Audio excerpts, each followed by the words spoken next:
எல்லாருக்கும் வணக்கம். எப்போ எப்போ எப்போன்னு காத்து கொண்டிருக்கிற அந்த மகா கந்தசஷ்டி விரதத்தோட 48வது நாள் நாளைக்கு தொடங்க போகுதுங்க. கண்டிப்பாக 48 நாள் விரதம் இருக்குன்னு நினைக்கிறவங்க நாளைக்கு இருங்க. அப்படி இல்லைன்னா 21 நாள், 11 நாள், 7 நாள், 6 நாள், இல்லை ஒரு நாள் கூட நம்ம விரதம் இருக்கலாம். அவர் நம்மளோட அப்பா. விரதம் இருந்து தான் கும்பிடணும்னு இல்லை, நம்ம அவருக்காண்டி ஏதாச்சும் ஒரு சின்னதாக செய்யணும்னு நினச்சோன்னா கண்டிப்பாக இது செய்யலாம்.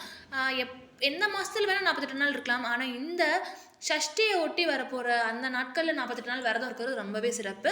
பெண்கள் மாதவிடாய் காலத்தில் இருக்கக்கூடாது, அந்த கணக்கை விட்டுறணும்னு சொல்கிறாங்க. பட் ஸ்டில் நான் என்ன பண்ண போகிறேன்னா, எனக்கு நாளைக்கு விளக்கேற்ற முடியாது, ஏன்னா என்னோடய 5th டே. பட் ஸ்டில் நான் விரதத்தை துவங்க போகிறேன். புதுசாக ஒரு நோட் பென்லாம் வாங்கியிருக்கேன். ஓம் சரவணபவ மந்திரத்தை டெய்லியுமே 108 முறை எழுத போகிறேன். ப்ளஸ் பாராயணம் பண்ண போகிறேன். ஸோ நேச்சுரலாக இருக்கிற எந்த திங்ஸுமே நமக்கு தடங்கலாக போகிறதில்ல.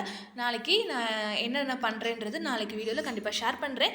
நீங்களுமே எதையுமே நினைக்காம உங்களோட விரதத்தை தொடர்ந்து இருங்க. மாலை போடுறது தான் இந்த பீரியட்ஸ் ப்ராப்ளம் அதெல்லாமே பார்க்கணும். பட் நம்ம மாலையெல்லாம் போடாமல் நார்மலாக தான் விரதம் இருக்க போகிறோம் இல்லையா?